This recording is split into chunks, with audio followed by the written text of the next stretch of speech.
Next steps are we need to route the channels for the truss rod and for some carbon fiber rods to help make sure that our neck stays nice and stiff. So we've got this jig, allows us to center things up. It is exactly as wide as a router base. So when we get our things centered in here or off-centered if we need to, we just run the router straight down the middle and we're all good. This chunk of wood is sized so that I can use it to quickly make sure things are in the middle. I already have my center line here on the neck, and we used this to line everything up and then tighten down these screws. Now this is going nowhere. We use 3 different router bits for the truss rod itself. The bulk of it is 1/4 inch with a rounded bottom, so we'll use this guy to handle that. Then as we get closer to the neck pocket end of it, you'll see that it's got some profile changes. It gets a little bit wider, so we'll do that for a little bit. And then it gets a lot wider where we have the adjustment, and we'll use this one to get us the depth and size that we need for that. Carbon fiber will start channels about 1/8 of an inch off the truss rod, and those will go from about where the screws end in the neck pocket down to just before the nut. I haven't cut these to size yet, but ultimately that's the length they'll run. They're 1/8 inch thick, and so we will use a 1/8 inch router bit to do that. Not in one swipe, so we'll kind of sneak up on the height, do it in small increments so that we get nice clean cuts. I've got that 1/4 inch bit mounted in the plunge router here. If I go down to set my depth, to the material, I can use my depth stop here to get me pretty close to where I need to be. Now, I don't trust that. It's not that precise. So I am going to back this off a little bit. I'll raise up this screw that does the depth stop because I want to sneak up on that depth. I don't want to go exactly there because that is not that precise. So the next steps are now we'll do our cut in a few passes. The other thing I do sometimes here is hanging this off the end is sometimes a little sketchy, so find a material that is the same thickness as our neck and have it here just for the router to rest on when you get to the end.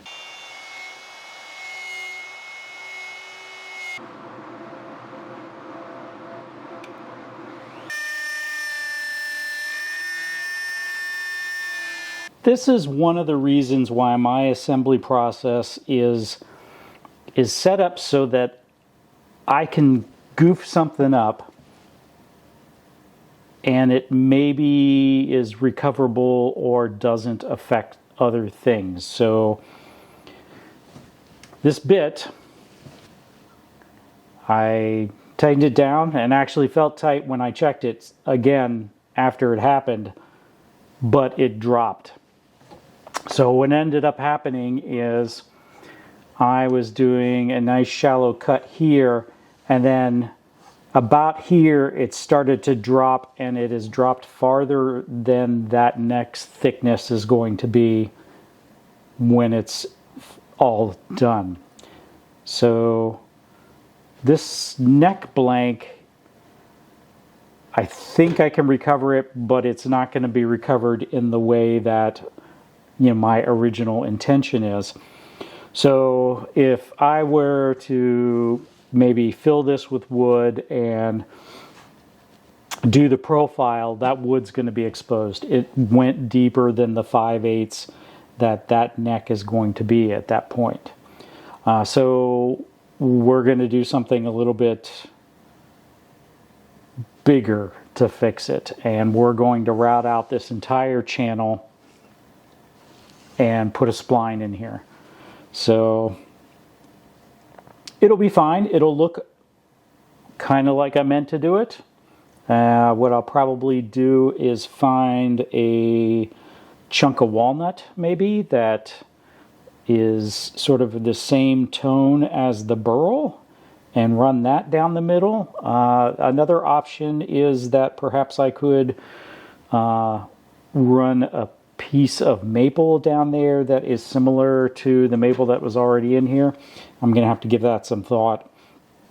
But I think probably the first thing I need to do is continue route all the way through at 1/4 inch, and then find me a spline that I can put in there. All right, we're on the last pass of the recovery cut. I've got a couple 1/4 inch pieces of scrap that I can sort of put in place at various spots so this doesn't just sort of collapse when I do the final cut.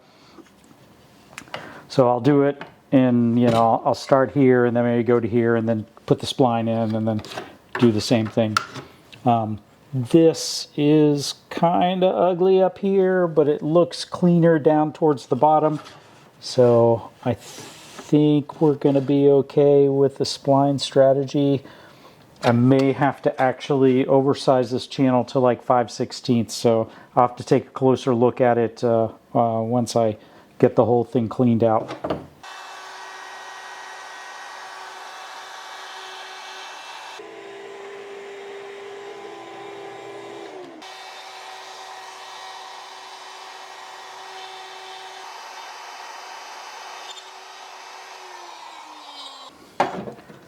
Here is our attempted fix. So the idea being is we'll get something that's like a 1/4 inch, and we'll run it down here. It'll look like, sort of those older style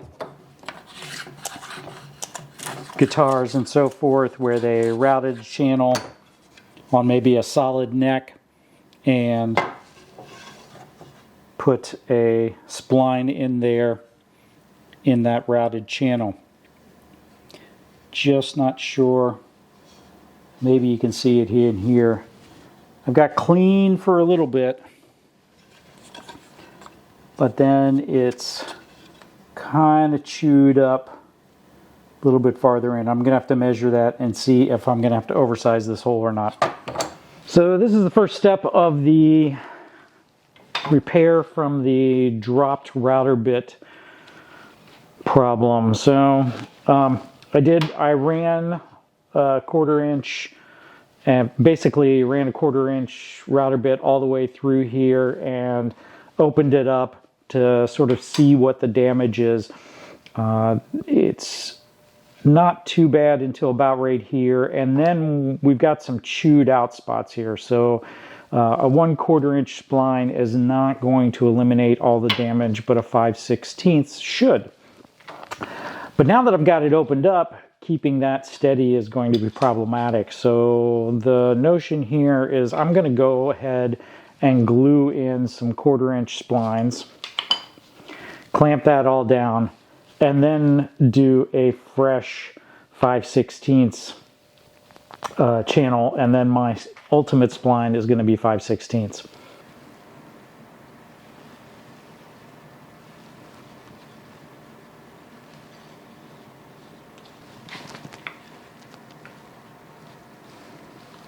So I did think about this a little bit last night, wondering if it was a mistake to route the whole thing all the way down to the end, and so I have this split.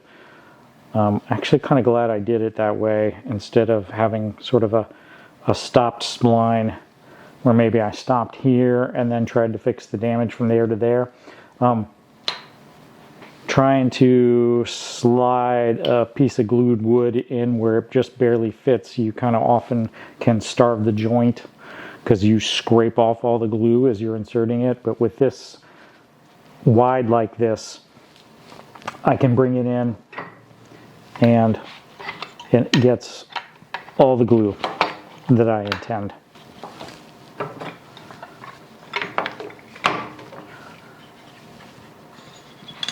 Now we'll let that dry, and that should give us a nice stable platform. So now we're at step 2 of the recovery process.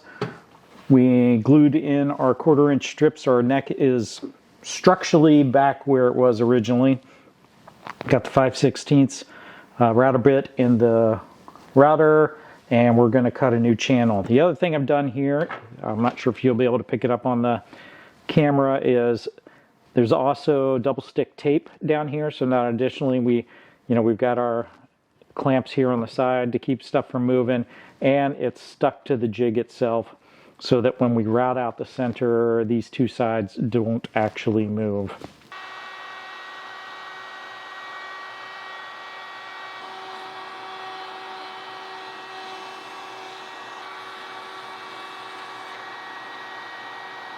We got our 5/16, and we've got some clean borders, and we can basically put our little skunk stripe in here. You need to round over the edge. I think this is the chunk of wood I'm going to use. It is a nice 1/4 sawn chunk of walnut. I think it'll look good. Walnut seems to be a classic for a skunk stripe. So I've got our radius in here. I've just got it shoved in here dry and clamped so we can see how it looks. I think this is all going to be okay. So next steps, we're going to go ahead and glue this in. I think I know how I'm going to glue this up. So this is actually just a hair taller than the neck because I wanted it to go the full length, so I didn't want to have to try and get this an exact. And when I do the profile on the back and the neck, that should take care of any extra. And then here, sort of at the base where the neck pocket is, that should be easy to clean up. I figured that would all be easier than sort of having it raised a little bit more on the fret side. So that's how we're going to glue it up. But since we have that ridge there, I can't just clamp my caul down here and have it hold these two sides nice and flat. So I've got a couple strips here that I'm probably just going to tape in place. And then I can slap a caul down there. And then I can clamp on both sides of the table, holding that flat down to the table. Then to get the other pressure, I will use these kinds of clamps, but careful that I am lifted up a little bit so I'm not raising the neck. Usually I try and come at it from sort of an angle so it's more like this and get that squeezed in that direction. I've done a dry fit. Everything seems like this is going to work out, so let's go ahead and glue.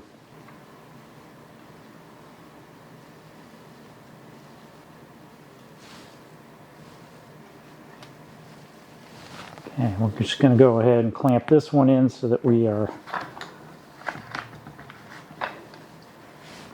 in the right spot. And then I want to put my caul to make sure that my neck is not twisted on. You notice a little tape here. That's just so that as it bows, I do not end up with, it's going to give complete pressure all the way across. This should be nice and flat. And go ahead, add additional clamps. Now we let it sit. Our skunk stripe is glued in. We are basically back to where we were a few days ago, just a slightly different look. We've got our neck all set up like I described earlier. Everything's locked in. We did a new center line, and we're going to do things a little bit different with the router bit. So I'm going to switch bits in the middle.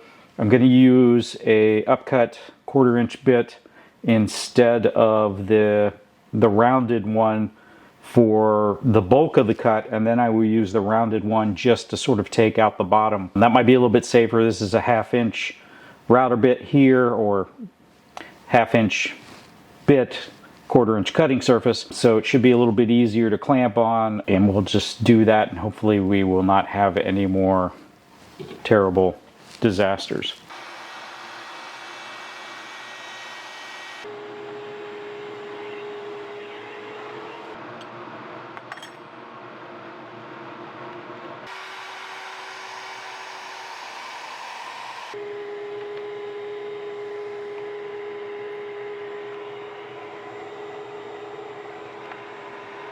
So this time was a success.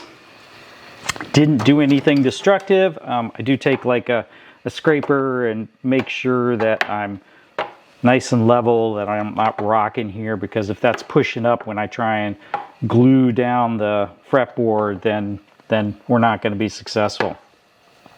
But we appear to be actually, yeah, a little bit of rocking down here. Okay, so I need to, well, nope, that's flat. So we're actually got a little bit more of a bump than I originally accounted for. So we're going to have to take a little bit more with that sort of step up router bit. It starts to bump up about, that's flat, that is rocking. Okay, so actually that's quite a bit of extra. Actually, what I might do there is just shave the rubber here so that it's flatter. So I won't go too far on that then.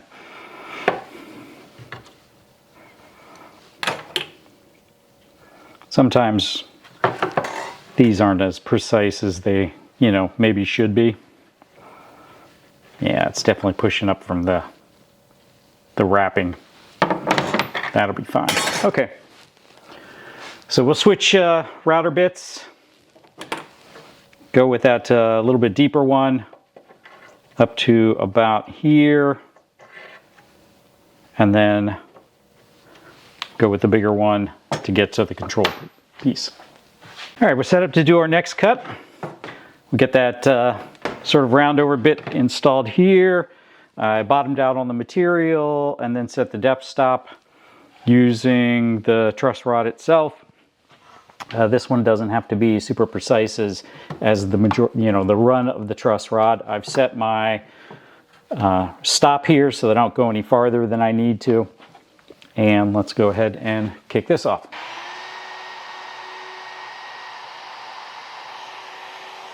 Take our truss rod, we'll run it down here. We'll see if we're staying flat through that area and yeah, we look good. All right, so now we'll switch again. This time we'll get an even deeper cut and rounder cut for this control section.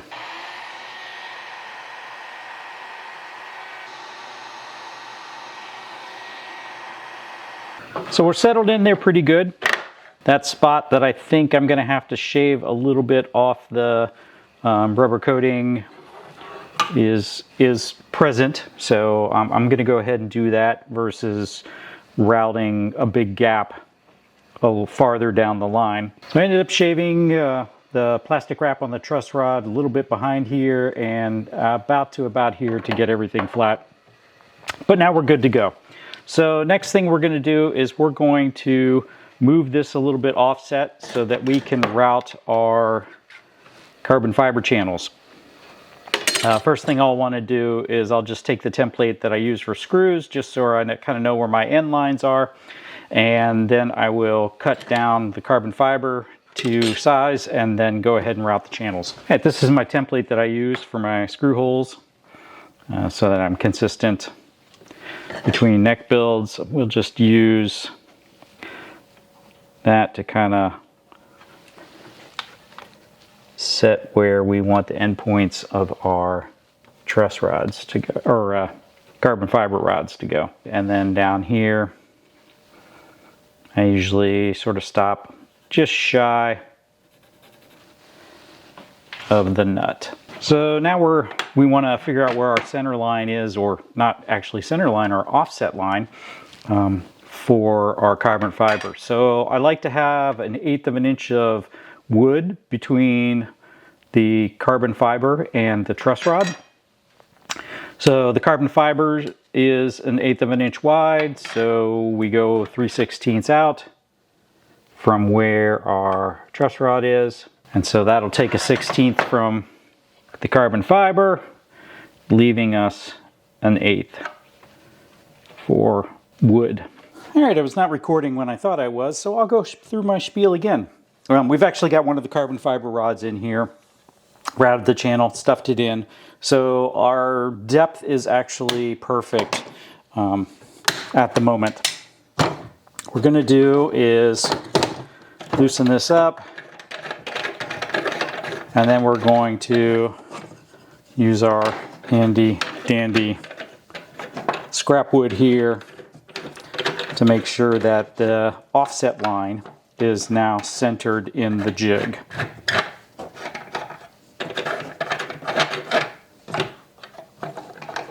Now this goes to about here.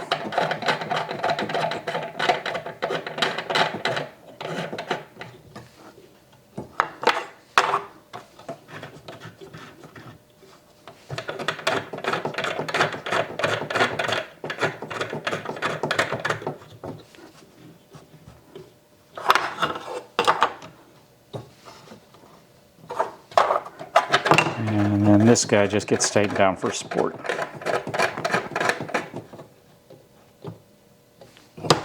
Alright, so nice and tight in there.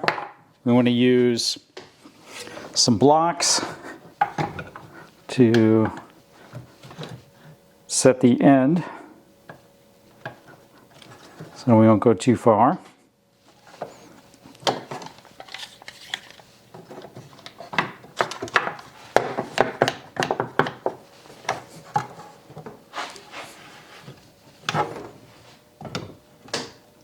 The other thing to be careful about is at this end of the jig we're actually hanging over the headstock, which of course is tilted back.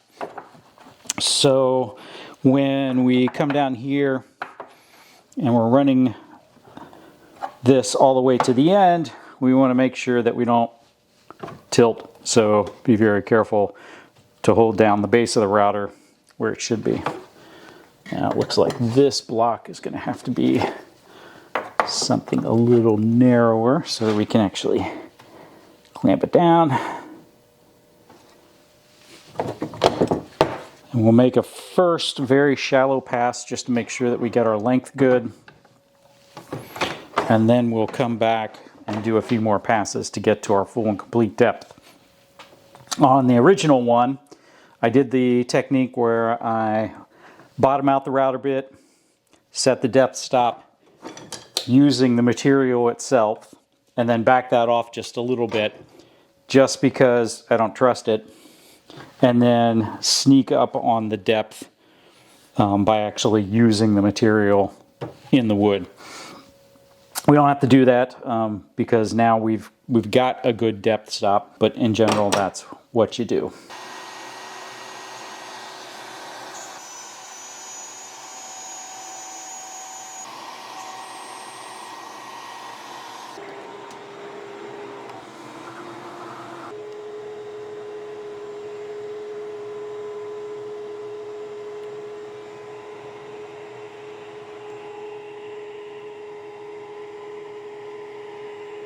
Turns out I did need to adjust the depth a little bit more. Not quite sure what's going on. Maybe the material was just off just a hair, but I had to drop it down by about maybe a 64th before it would become flat with the surface of the neck. So I spoke too soon. But now we're in good shape. If this is the kind of content you like, be sure to like and subscribe. And we'll see you at the next one.